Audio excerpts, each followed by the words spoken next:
On va parler culture. Ce matin, nous allons aller direction un petit village à 20 km au sud-ouest de Vierzon. Grasset, c'est ce petit bourg où il y a une église absolument remarquable avec 120 vitraux qui illustrent les villes des diocèses les plus importants de France. Et il y a surtout un musée de la photo. Des musées de la photo, il n'y en a que 3 en France. Il y en a à Chalon-sur-Saône, il y en a à Bièvre et il y en a donc un à Grasset. C'est là que nous allons.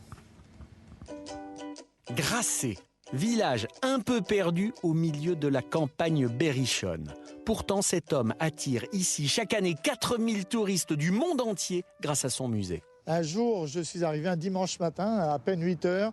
Il y avait ici un jeune Américain qui était assis sur les marches et qui attendait que le musée ouvre. C'est pour nous un excellent symbole de l'internationalité de notre musée.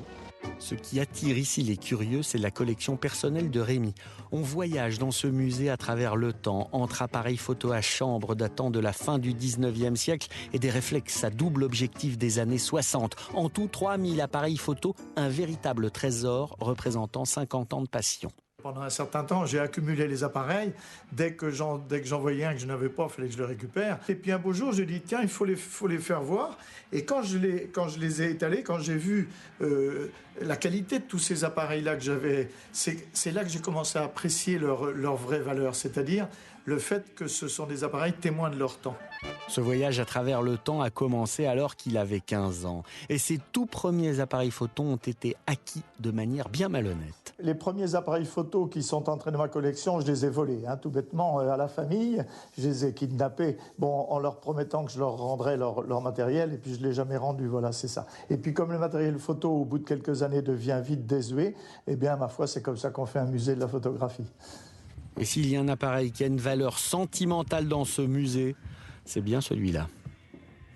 C'est mes parents qui me l'avaient offert, sûrement parce que j'avais bien travaillé. Ça représentait un peu pour moi la modernité et déjà la liberté de pouvoir faire ce que je voulais. Car Rémi n'est pas seulement collectionneur, c'est aussi un photographe. Dans son musée, des artistes viennent exposer leurs œuvres. Alors souvent, à l'image de Catherine, on vient lui soumettre quelques clichés. Ici, on connaît son regard critique. Rémi, c'est un peu une référence dans la région. Tu as apporté tes photos.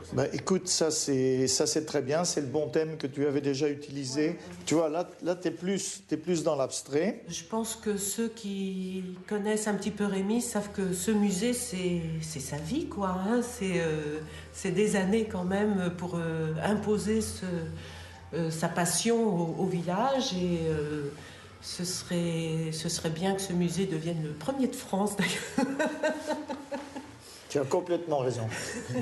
Ah oui, ce musée est le 3e musée de la photographie en France. Alors quand vient l'heure de l'apéro, on aime à s'imaginer un avenir plus international.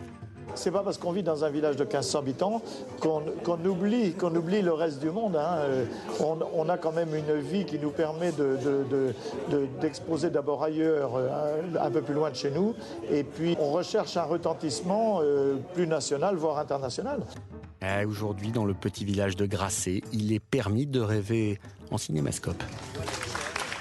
Très, très joli musée pour découvrir plein d'appareils et aussi plein de techniques. Bonjour, Éric Mangal. Vous êtes photographe depuis plus de 30 ans et vous travaillez sur les différents procédés de photographie. Parce que on connaît le numérique, forcément, tous. On l'a tous dans un smartphone ou sur un petit appareil. On connaît l'argentique. Mais au XXe siècle, on a inventé des centaines de procédés photos. Oui, c'est ça. On a inventé des centaines de procédés.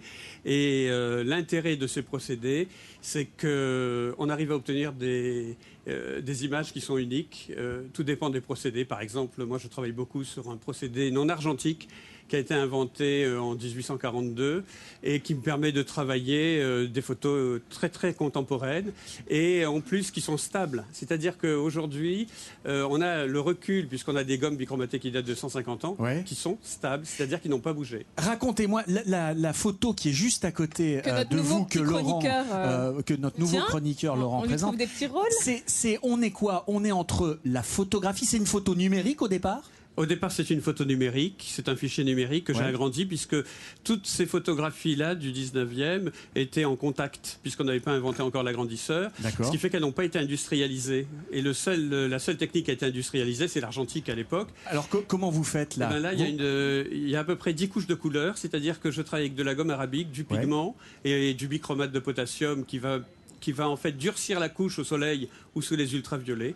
Et ensuite, je laisse sécher et je remonte avec le négatif. En repositionnant le négatif, j'arrive à monter 10 couches de couleurs. En fait, on est, on est au cœur de la peinture, de la sérigraphie et de la photographie. Et de la photographie, exactement. On est vraiment au carrefour de toutes ces techniques.